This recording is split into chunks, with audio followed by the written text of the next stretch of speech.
The biggest disaster in the NBA right now is the Phoenix Suns, a team that finds itself 11 in the Western Conference, far, far away from contention, despite a roster that is built to win now and has absolutely zero future. And there is a switch that can be flipped here, a get-out-of-jail-free card where the Suns start trading away players and rebuilding to try and fix this mess that they've created, and they are very close to making that choice. But first, you really need to understand just how bad things are in Phoenix because the intro didn't do it enough justice.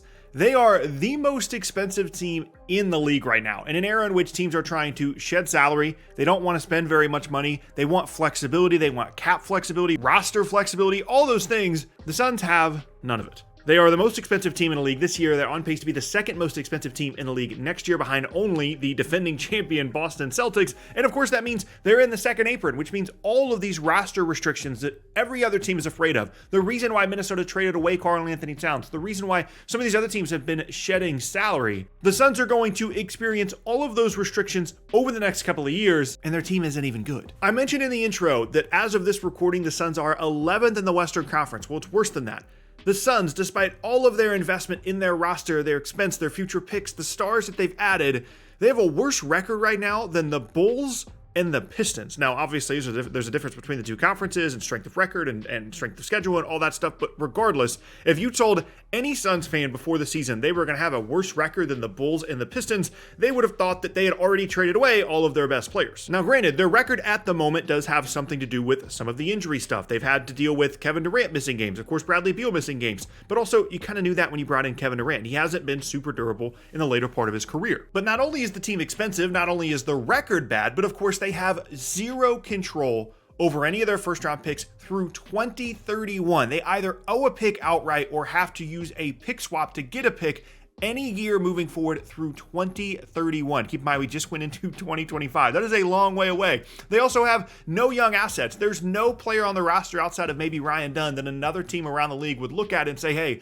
we really want that guy on your team that's under 24, 25 years old. And they don't have any tradable contracts. We've talked about how difficult or basically impossible it would be for them to trade for someone like Jimmy Butler just to shake the roster up. They don't have any real contract on the roster any team would want. Bradley Beal has a no trade clause, so even if they wanted to try and move him, that wouldn't work. So they're not even close to being good enough to compete. The team seems unhappy. They might not even be able to make the playoffs in a loaded Western Conference, and they have no reason to be bad because it doesn't get them anything because they don't have control over their picks. But there is a way out, something that other teams around the league have been preparing for basically since Phoenix put this team together in the first place. And that is, of course, trading their two best players. Kevin Durant, who, by the way, is a 2026 free agent, and if things go south, things can go bad quickly in Phoenix, as well as Devin Booker, who still is not 30 years old and is an unbelievable asset who signed to a long-term contract.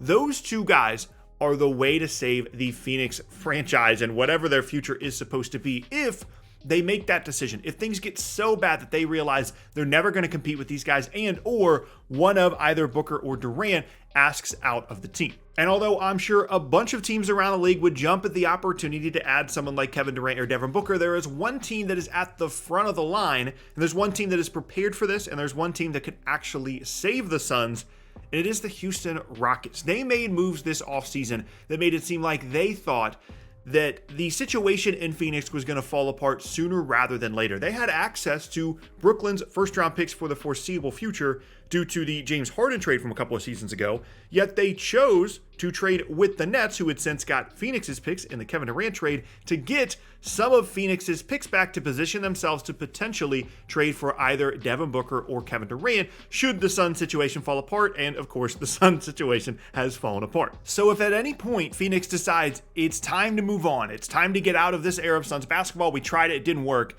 Houston's at the front of the line. Houston's the first team they talk to. They don't make a move without talking to Houston first and getting their picks back. Some of their picks are elsewhere as well. Brooklyn still has some of them, but if you want your immediate picks, your picks moving forward over the next couple of years between now and 2027, that is the team to talk to, which means that Houston, as of right now, is in pole position to add potentially Kevin Durant or Devin Booker to a very talented and well-performing team, a team that's already good right now, but is in desperate need of a perimeter creator on the level of someone like Durant or Booker, or maybe even both if they can make the salaries work, and They have all these assets. They have future first-round picks that Phoenix wants. They have future first-round picks from other teams. They have a ton of young assets and players on this roster that they could consolidate 3 guys and some picks into Booker, into Durant, or like I said, maybe even both. And at that point, the Suns are freed from whatever this situation is that they have created for themselves. They could figure out a way to dump some of these on their contracts. The Beal thing is going to be an issue for a while. Quite frankly, they might just try and buy him out and just eat the money and just not have him be on the roster anymore. And at that point, should the Suns decide to trade away Devin Booker and or Kevin Durant,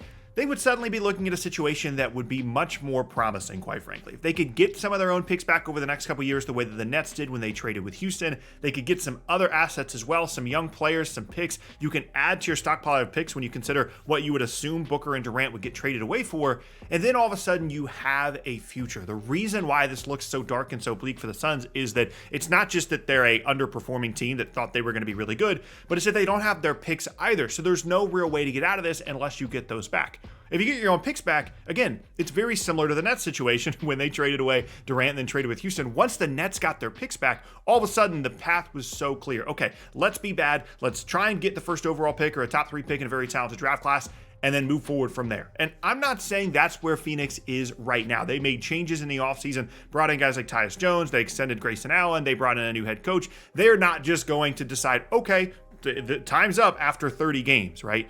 But at the end of the day, at some point, you do have to have a real evaluation of your team and of your roster. Matt Ishbia came in as a new owner and decided, hey, this is what we're going to do. We're going to get Durant. We're going to give up all these assets. We're going to be super aggressive. We're going to be creative. We don't care about the second apron. It was a miscalculation. It was an incorrect decision. And there's no real way that this team ends up compete. Like, imagine Phoenix trying to beat OKC in a playoff series or some of these other really good Western Conference teams in a playoff series. They can't even get above the 10th seed in the conference. They're really supposed to be a competitive playoff team, potentially try and make the conference finals or the finals. It's not going to happen. And this was the danger of the Durant trade in the first place. Although you had an opportunity to bring in Kevin Durant and almost every team would have made the trade, there was a reason that whether it be previous ownership or the GM before Matt Ishbia got there was hesitant to include everything, was hesitant to include Cam Johnson and Mikal Bridges, was hesitant to include all the future first-round picks because this was always a possibility. And I really think that if they didn't make the Beal move, maybe they had waited, tried to find somebody else, and added somebody that was more reliable to this situation alongside Booker and Durant, I think it could have worked.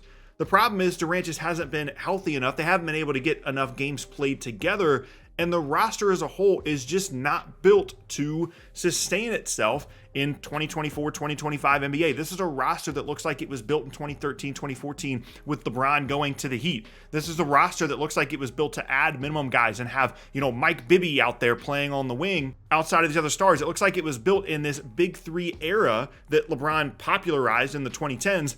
That's not how teams are built anymore. Teams are deeper, teams shoot more threes, they have better role players, and yes, it's built around stars still. OKC has SGA, Boston has great wings, all these other teams have awesome individual core players, but they also have depth and versatility in defense, and Phoenix's roster simply is not built like that. There's no way for them to change that, and the only way for them to get the future of their team back could be coming very soon if they wanted to make a deal with Houston.